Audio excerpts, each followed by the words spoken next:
my debut book, Nautanki Saala and Other Stories. This is a collection of 15 short stories of real people I met between the 80s to 2000. It's a book about the triumph of the human spirit. It is a book that was written when I was recuperating with a very crazy illness, and all I had was stories. So I'm hoping that you will pick up the book, read it and enjoy it, whatever it is. Sorry, madam, how many days did it take to complete the writing? Well, I wrote every day. I think I completed it in about a year, and it was written actually during my parents were very unwell and they were taking turns in hospital, so it was in the ICU corridors that I managed to finish this book. And I'm overwhelmed with everybody liking this book.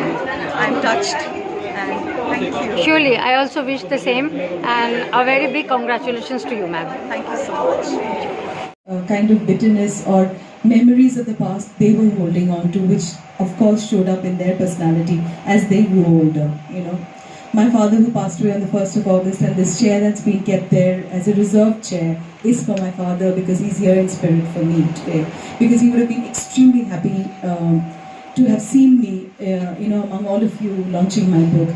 Shillong, for me, I have not yet been able to kind of come to terms with the hatred that they had for Bengalis. And it was overnight that they were killing Bengalis. They really were joyous about every Bengali that they hit, they killed. At least during my times, rape was not very common there, but killings were quite common. Yes. And Mr. Das is very real. He was my neighbor, and he was a very, very mild mannered and a very gentle person. And all we knew that one evening he came back and his face had been brutally bashed up with boxing gloves that had nails on it. And Shillong, for me, school was shut. In school, I also went to Loreto because it was much beyond my mother's salary to put me into Loreto, but because she had this huge asha je amar ma mehe amar theke bhalo ingreji bolbe, she was aspirational and ambitious with me. So it was a school where it was very subtle, but the Bengalis were not given a chance in the school concerts. It was the Khasis who were given a chance, in spite of me being talented. It was really sad that we were called Dokhar, which is an outsider. And the word outsider has followed me throughout my life. It has followed me even after I got married, because I got married into a community that were not very happy about their son marrying out of their community. And the outsider tag stayed so long with me that there's a word called hireth or longing, as they say, it is reflective in all of my stories of Shillong. And so I think even my father passed away with that longing of wanting to come back to his roots, which is Bengal and Kolkata. And I don't know how many relatives he could really relate to, but he still wanted to just come back here.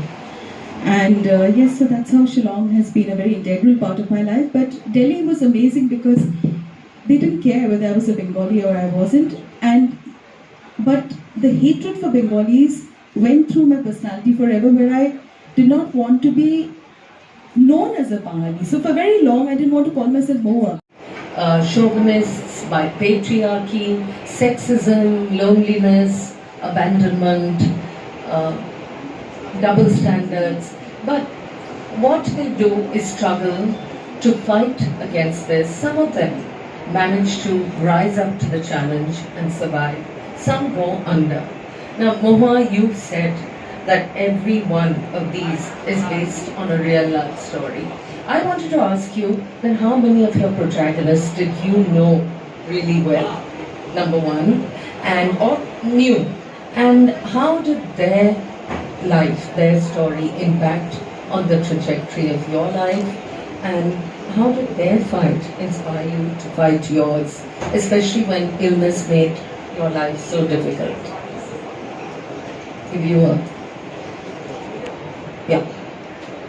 Hi, first and foremost, Onik Dhunabad, thank you so much for taking out the time today. Each of these stories, each of my protagonists have inspired me. Mainly because when I was bedridden and one by one, each of my body parts stopped moving. It started with one eye, from an arm that didn't go above the elbow to my leg. And one day I realized that I needed help to go to the toilet. All I had with me were stories. And stories of people that I'd met. So whenever I was alone on bed recuperating, all I did was remember all these people, these phenomenal people who had fought against the odds. And here I was on bed with medication that's available for me to buy over the counter. I had no right to give up. So yes, they have inspired me in every possible way in my entire journey as an author, as a rebooter, as a housewife who's come back into work, who was not given a second chance by companies, but I made my own chance. So yes, they all inspired me.